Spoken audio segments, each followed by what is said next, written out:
आज मैंने एक ऐसी न्यूज़ देखी ना जिससे पूरा मूड ही मेरा ख़राब हो गया। तो हेलो एवरीवन, गुड मॉर्निंग। कैसे हैं आप लोग?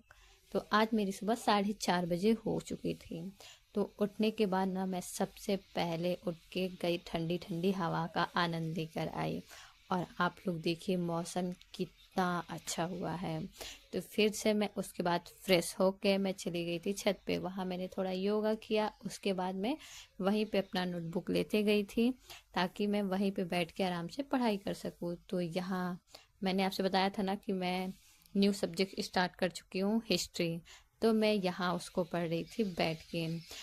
हिस्ट्री को जो क्लास भी कर रही हूँ मैं साथ साथ, और नोट्स भी पढ़ रही हूँ। तो यहाँ मैंने उसे रिवीजन किया। उसके बाद देखिए कितने ज़्यादा घने बादल घिर आए थे। आज तो सूरज भगवान को ना ये बादल पूरे छुपा दिए थे। तो मैं चली आई थी नीचे। उसके बाद नहा के पूजा करने के बाद मैं वापस बैठ गई थी पढ़ाई करने के लिए। तो यहाँ मैं पॉलिटी सोच रही थी कि मैं थोड़ा रिवीजन करूं, लेकिन उसको मैंने रख दिया। फिर मैं दूसरा सब्जेक्ट लेकर लगी थी पढ़ाई करने। और यहाँ पढ़ाई के साथ साथ ना पेट पूजा भी हो रही है, क्योंकि पढ़ते पढ़ते तो सुबह मुझे भूख लग जाती है। तो इसीलिए मैं सुबह जल्दी से नहा के पूजा करके खाने के लिए लेकर बैठ जाती हूँ। झमाझम बारिश आ रही है ना, एकदम बहुत ही तेज आ रही है। मेरे रूम में भी पानी आना स्टार्ट हो गया है। देखिए आप लोग, विंडो खुला रहा है तो सारा पानी रूम में। कितना मज़ा आ रहा है। बड़े दिनों बाद इतनी तेज बारिश हुई है, बहुत ही दिनों बाद। सच में।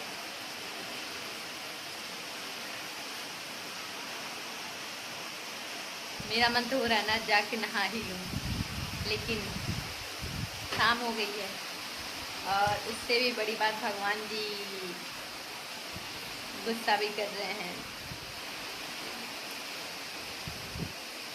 तो क्या किया जाए, यहीं से बारिश का लुत्फ़ लेते हैं। ठीक, बाहर नहीं जाना है, यहीं से बारिश का आनंद लेते हैं।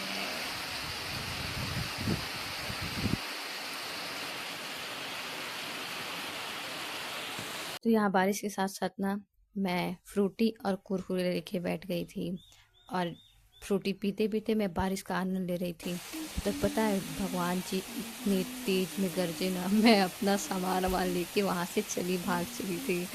अब विंडो के ही पास में बैठी थी, बहुत ज़्यादा तेज़ आवाज़ आई थी बिजली कड़कने की।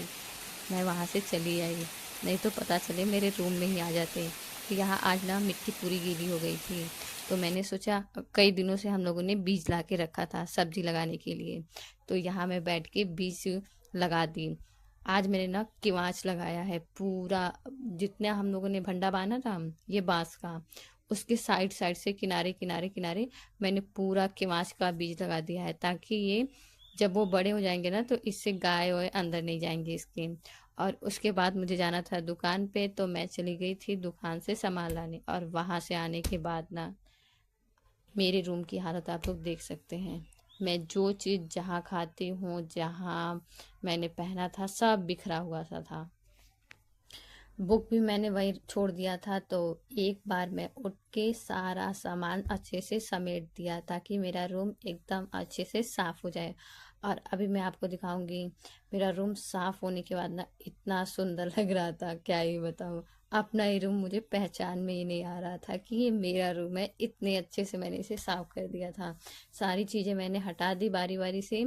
उसके बाद मुझे पढ़ाई करने भी बैठना था, तो सफाई इसलिए हो गई थी। देखिए मेरा रूम अब कितना सुंदर लग रहा है ना।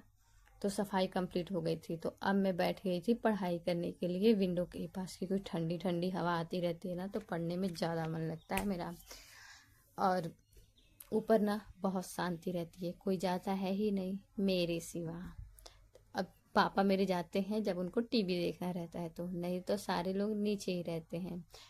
तो अब मैं आपको बताती हूँ ना कि वो बुरी न्यूज़ क्या थी। एक 13 साल की बच्ची के साथ राजस्थान में 32 लोगों ने मतलब हद कर दी है।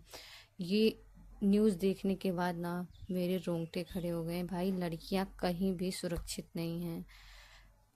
कितना कोई अपने बच्चियों को घर में छुपा कर रखेगा। हमारा समाज कितना गंदा हो चुका है, क्या ही बताया जाए।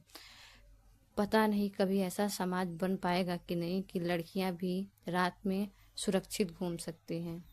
सच में ये न्यूज़ ना बहुत ही दिमाग खराब कर दिया था मेरा।